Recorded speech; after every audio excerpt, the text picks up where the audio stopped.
Nous, ce qu'on cherchait, c'était de restructurer les sols, de les décompacter naturellement et de limiter l'érosion. Pas forcément dans la parcelle de l'essai, mais il y a beaucoup d'autres parcelles du vignoble où c'est surtout l'érosion de l'hiver. Et aussi d'avoir des semis qui montent relativement droit pour éviter qu'ils partent dans le rang et que ça nous accroche les leveuses et que ça soit une galère dès le début de la saison. Et puis surtout d'éviter de passer aussi l'hiver avec des sols complètement nus.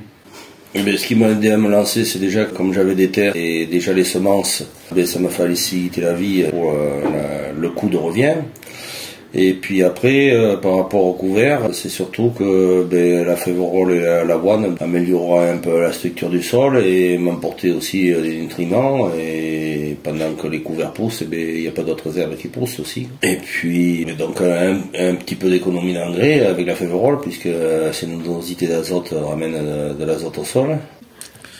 Les objectifs, c'est d'avoir l'aspect engrais vert, voilà, et aussi de prendre des espèces qui se ressèment comme le trèfle. Et aussi l'objectif, c'était de limiter nos interventions sur les sols. Ça permet de remettre un petit peu de structure au sol pour qu'on puisse rouler dessus en début de saison. Et les inconvénients qu'on a eu, c'était au tout début, là, quand on avait semé de la vesse. Ça n'a pas été une grande réussite. Puis là, ces derniers temps, on essaye de rétrécir le semis pour gagner 10 cm de chaque côté. Des coins qu'on n'a pas pu semer parce que c'était trop dur au début et c'était beaucoup trop humide, et comme on est sur des sols calcaires et argileux, ça colle sur notre semoir et donc ça distribue très très mal les graines. Il faut les détruire au bon moment, au moins avant les traitements, pour pas que ça gêne pour la pulvérisation.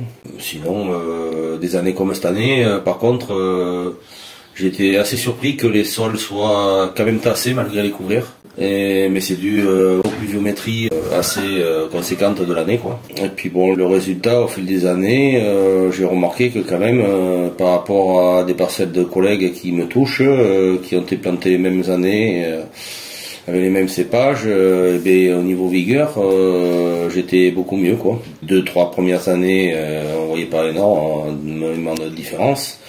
Mais là, maintenant, c'est significatif, quoi. L'implantation, c'est assez simple. En plus, au niveau du matériel, on a fabriqué en autoconstruction un châssis. Enfin, c'est du matériel qui est assez simple et qui fonctionne bien. Je pense que le tout, c'est de doser, de surdoser par rapport aux quantités préconisées, d'avoir quand même une bonne levée. Après, les inconvénients, on l'a vu sur un millésime comme 2024, c'est la gestion de l'herbe par la suite, c'est-à-dire pouvoir aussi intervenir au bon moment, coucher l'herbe au bon moment. Et puis après aussi, nous, on a sur des vignobles qui sont quand même relativement étroits, 130 et 150 d'écartement, c'est la gestion du cavaillon avec de l'herbe qui vient quand même pour détruire correctement, c'était un peu plus compliqué. Mais c'est vrai que pendant l'implantation du semis, quand le semis est actif, effectivement, je pense qu'il y a un intérêt clairement au niveau des sols. Il y a aussi effectivement une retenue d'eau, on l'a vu, donc ça il faut le prendre en compte, notamment sur les risques de gel, le risque phyto aussi, parce que ça crée quand même une ambiance humide au sein de la parcelle. Et après destruction, ce qui m'a frappé, comme on a eu quand même un printemps pluvieux, on voyait vraiment qu'on avait une humidité qui était au sol, qui était très présente, et il y a même des endroits où on avait pas des mouillères, mais on avait la trace du crampon du tracteur avec des traces d'humidité, et ça, nous, ça le fait jamais. Là, je m'étais rapproché de ce groupe-là parce que les engrais verts, c'était quelque chose que je faisais très peu. Ça permettait de comparer avec des gens qui avaient à peu près le même sol pour voir ce qui marche pas, ce qu'il faut faire, et d'éviter de découvrir tout seul et de perdre du temps, puis d'échanger un petit peu sur l'outil qui marche bien, le semoir qui marche bien, comment on le détruit, s'il y a un intérêt de les rouler, de les broyer.